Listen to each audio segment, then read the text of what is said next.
Bonjour à tous et bienvenue sur ma chaîne. Aujourd'hui, je suis ravie de vous présenter l'application de recherche d'itinéraire Oura.com. C'est une solution intéressante pour trouver le trajet le plus rapide et le plus efficace pour votre prochain trajet. Avec Oura.com, vous pouvez facilement planifier votre voyage en quelques clics et découvrir les options de transport les plus pratiques, les plus économiques et les plus respectueuses de l'environnement. Dans cette vidéo, je vais vous montrer comment utiliser cette application pour trouver rapidement les meilleurs itinéraires pour vos déplacements quotidiens ou ponctuels. Alors restez avec moi pour découvrir comment Oura.com peut simplifier vos déplacements et vous faire gagner du temps et de l'argent. Nous voilà sur l'interface du site Oura.com. Comme vous pouvez le voir, dès la page d'accueil, on a la possibilité de rechercher un itinéraire. Cependant, si vous étiez en train de faire autre chose sur le site, comme par exemple acheter un ticket, vous pouvez toujours retrouver cette page en allant sur l'onglet itinéraire. Donc elle se présente comme cela. Il faut d'abord renseigner le lieu de départ. Ça peut être un arrêt, une commune, une adresse. La date du départ, le lieu d'arrivée. Pareil pour le départ, il faut renseigner ou l'arrêt, ou l'adresse, ou le nom de la commune. Ensuite, l'heure. Alors l'heure, vous pouvez choisir entre à partir de et arriver avant. Ensuite, vous allez sur le menu déroulant des heures et des minutes. Ce qu'il y a de bien, c'est qu'on peut choisir si on veut éventuellement intégrer dans notre parcours le train, le métro, le tramway, le bus, faire du covoiturage ou éventuellement du scolaire.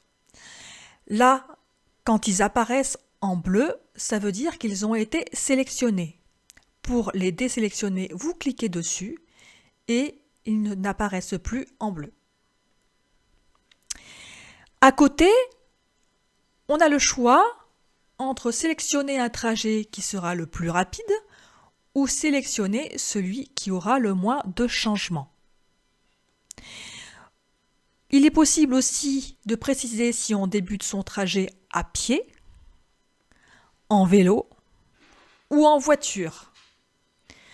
En dessous, avec le menu déroulant, on peut indiquer quelle est la distance maximale qu'on peut faire en voiture, par exemple 25 km, ou à vélo, ou à pied. Donc si vous pouvez marcher seulement 200 mètres, vous l'indiquez, ou si vous pouvez faire 700 mètres, vous l'indiquez. On va faire un essai et on va mettre une commune de départ. Je vais mettre Lamure. Lamure, on peut indiquer par exemple l'arrêt Simon ou la République.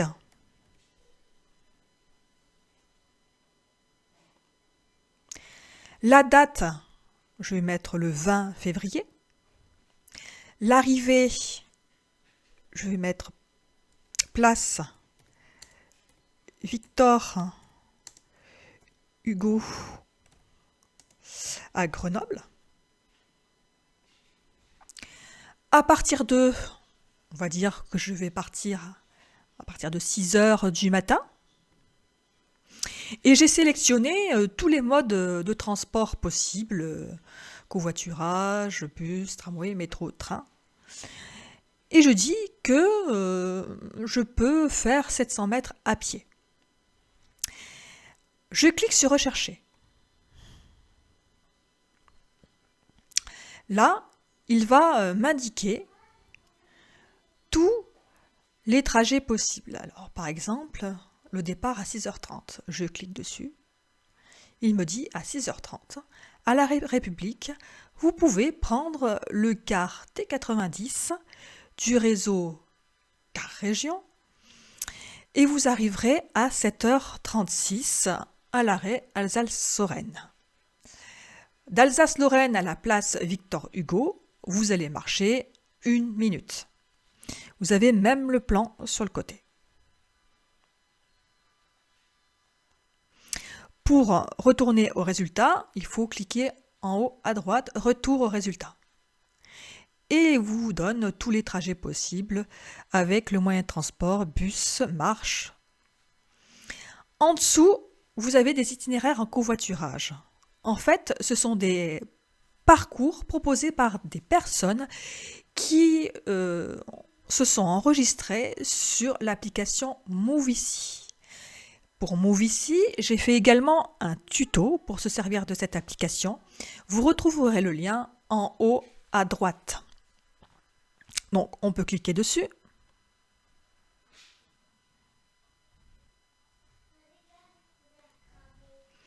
Et là, c'est une personne qui partirait à 7h21 de Namur. Donc, vous pouvez ensuite aller voir les détails, mais c'est l'application Movici et je vous conseille d'aller voir le tuto prévu à cet effet.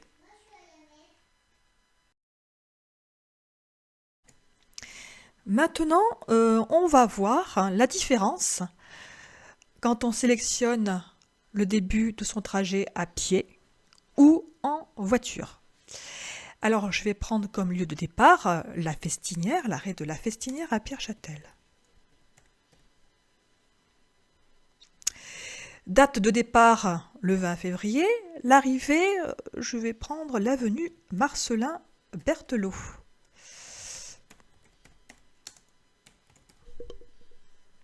À Grenoble. Et je vais mettre à partir de 6h. Je recherche. Donc là, il me propose un premier trajet qui part à 6h09. Donc 6h09 à l'arrêt La Festinière, il nous dit de prendre le car T92. On arrive à l'arrêt Étoile de Pont-de-Clé à 6h49. Ensuite, on prend le tramway A et on arrive à destination à 7h18 en s'arrêtant à l'arrêt MC2 de Grenoble. Et si je modifie et que je dis que finalement je vais partir en voiture à 7h, je recherche. Et là, il me propose un trajet qui part à 7h04 de la Festinière, qui m'indique qu'avec ma voiture, je me range jusqu'à la gare de Saint-Georges-de-Comiers. À la gare de Saint-Georges-de-Comiers, je prends le train à 7h22 qui m'arrête à la gare de Grenoble à 7h43. De 7h43, heure d'arrivée, je pars à pied à destination de l'arrêt gare du tramway A. Je prends le tramway A, je m'arrête à l'arrêt MC2 Maison de la Culture et j'arrive à destination après quelques minutes de marche. Donc vous voyez, c'est bien important quand on fait sa recherche d'essayer toutes les possibilités. Alors évidemment, si vous n'avez qu'un vélo ou 2 jambes, ou bien alors si vous ne pouvez pas marcher mais que vous avez une voiture, vous allez avoir des résultats sensiblement différents. Donc faire bien attention à ce qu'on indique. Quelquefois, il s'agit d'un simple détail, un arrêt ou une adresse. De ce qu'on choisit, alors moi je préconise évidemment de cocher toutes les possibilités en bas, comme ça vous pourrez ensuite choisir ce qui vous convient le mieux. Mais faire bien attention en cliquant sur « Je préfère le trajet ». Ici, si je débute mon trajet à pied, en vélo ou en voiture, et vous trouverez des résultats complètement différents.